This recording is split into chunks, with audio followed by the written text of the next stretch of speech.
Hello, everybody. Hello, Barkada. I'm Joyce, and with me today is Rose. Hello. Manalo. Thank you so much for joining us. I know you wrote a book on depression.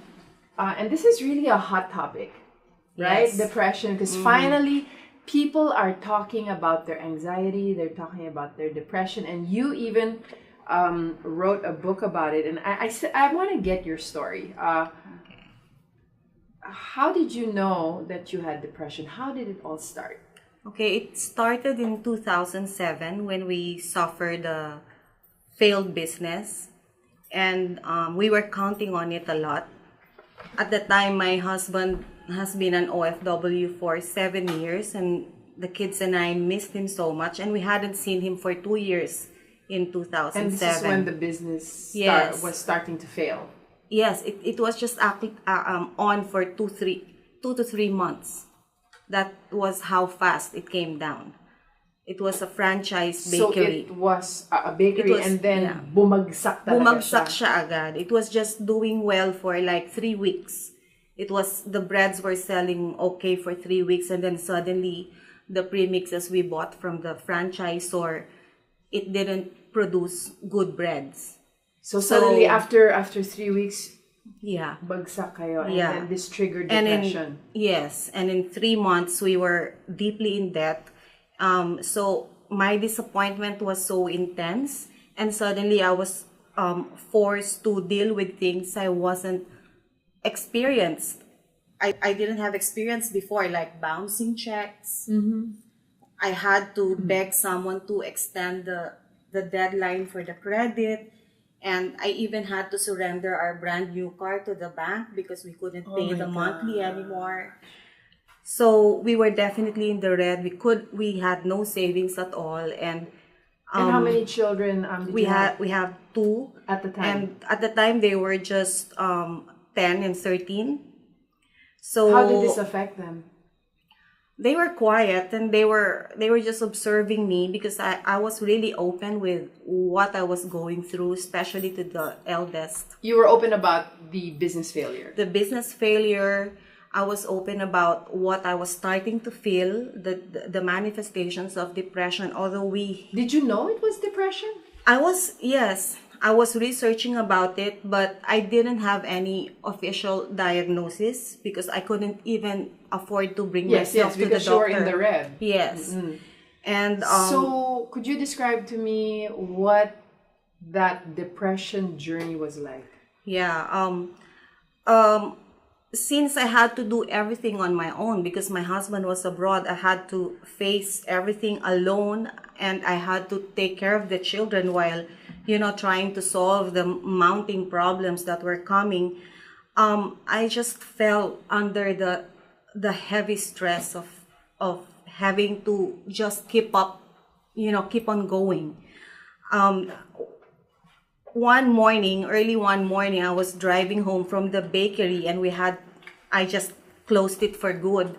And while driving, I started to feel my hands losing strength. I couldn't feel the steering wheel. You couldn't grip the steering wheel? I couldn't grip, and my knees were shaking, and I couldn't feel the accelerator and the brakes. And it was just by God's grace that I got home safely, and I was hoping. My heartbeat was racing. I could feel my heart pounding in my ears. So your ears were pounding. And my jaw was suddenly very acidic, and my vision was blurry. And so I still got home safely, and I was hoping that was tomorrow. That was just an episode, and that you'd be back to normal. What happened? It stayed for 3 years. And 3 years? 3 years. I was depressed for 3 years. You were shaking, and you were... Yes. I was really weak. It just What happened to your life? I mean, were you able to function? I tried to because I had 2 kids to take care of. Actually, they were the only ones that really got me out of bed. Without them, I would have just, stay in bed. You would have deteriorated completely. Yes, completely. And so they were basically your lifeline. I remember walking around the house trying to hold on to the walls, trying to hold on to the furnitures, because otherwise I just flop down on the floor. And also, I couldn't sleep longer than 2 a.m. No matter how late I slept, I was awake at 2 a.m. all the time, always. And I was constantly terrified, and there was just this constant feeling of foreboding. But I can't imagine going through that for 3 years.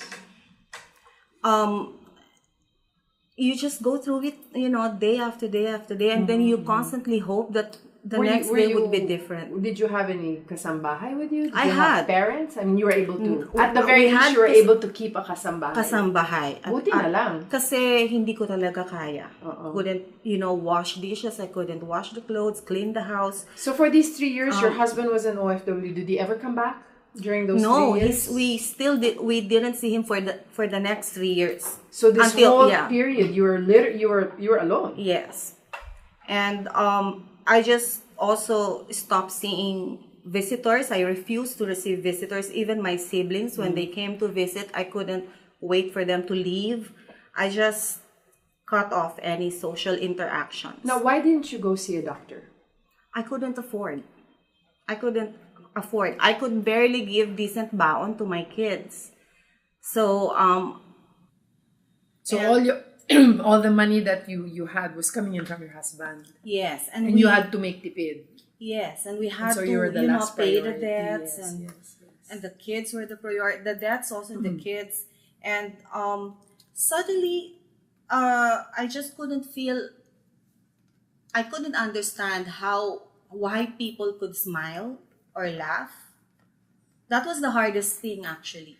I couldn't grasp the concept of happiness anymore. And it's that inability to feel happiness and not to understand why people were smiling and laughing. That's what made the concept of suicide very inviting. Because Even if you had children. even if I had children, because even when I was with my kids, I couldn't feel joy. I knew that if I were to lose them, that would devastate me, but I couldn't go higher than that. I couldn't. It was totally foreign to me. So for you, as long as they're alive and doing good in school, you were fine. Yes. But you couldn't be happy about it. I couldn't feel what I used to feel being with them, or being with my usual friends, the usual things that made me happy. Suddenly, it was not there. It was missing. And so, of course, I guess the progression would be thoughts of suicide would be the progression, because if you find no joy, period. Exactly. Why live? And being a Christian, another thing that boggled me was, because when you're thinking of what's next for me tomorrow in the future, the next thing that I asked myself was, how are you with God? Do you still believe in God? Are you still saved? And each time I would ask that, each time I would check my soul and my spirit, the answer was always yes. I never at any point during my depression questioned whether there was something wrong with my eternal salvation. I was really positive with that. And that's what really confused me. Yeah, because pastors will always say, suicide, you won't go to heaven if you... that's generally what they say. Yes. And that's what entered my mind too. I didn't want to do anything to lose that. And so you had another lifeline, which was your faith. You had your children, and you had your faith. But it confused me because I was thinking, how could two opposing conditions exist in the same person at the same time? It can. I have an article on that which I'm going to send to you. Yes, really? the two opposite things that you actually believe in can exist in your head, and it's a sign of a very intelligent person. Oh wow! Yeah. So that's another topic that we might talk about in another episode here. So now, how did you get out? So actually, when I asked that question, that's what gave me the clue. Because I was thinking, if my soul and spirit is okay, then it's the other part of me that isn't. The physical side. My physical body. Could it be that there's something I'm missing something. I have some sort of deficiency that's causing all this, what I was feeling, the depression and severe anxiety, because there's just three of me, right? I mean, I'm just composed Soul, of those three: the soul, spirit, the and spirit, and then you have the the body. body. So you figured that the problem was in the body. Was in the body, but Very it interesting. was just That's an interesting way to look at it. it was just a question that was hanging there for months, until one day I found myself overcome by an intense craving for the sun, for sunshine. The sun. Sunshine, yeah. And that isn't me, because I love it when it's bleak and gloomy and it's rainy. Because you were depressed, so you wanted And to even stay in when a dark I place. wasn't, even up to now, I like it when it's rainy. It's just the thing. Yeah. You like. But one day you had a craving for the craving sun. for the sun, and I couldn't understand why, but I knew that I just had to get out and have some Magpa-araw. sunshine. But at that time, I had a very severe social phobia, so it took me a while before I finally managed to step out, put The on my social rubber phobia was brought about by the depression. depression. Prior to Because that, you were not. You I didn't was have not. social- I was okay. very active, especially with sports. I played badminton. We had a group in the village. We entered competition. So, but when I had depression, I didn't want to talk to anyone, plainly because I didn't want to be questioned. I didn't want to go through the pain. It's like, hinahalukay mo yung pus, your wound. Right. So that's what Adding made salt. me, yes. Yeah. And so when I finally managed to put on my rubber shoes and I went out walking, the moment that blazing morning sun rays touched my skin, it was not, a big surge of happiness, but it was, You felt uplifted. uplifted. My mood definitely lifted up, because when you're in a dark room for so long and there's this tiny streak of light coming in, no matter how tiny that is, you know that's light, right? Your body recognizes it as the sun. Exactly. And I felt it seeping in, very, very light trickles of strength into my bones, because when I left the house, I could barely walk steadily. Grabe. I mean, I just stayed as far away from the, motorists and on the safe side of the street, and I was really slow. But when I returned and I went up the stairs, I barely held on to the handles of the stairs. That's how different I felt.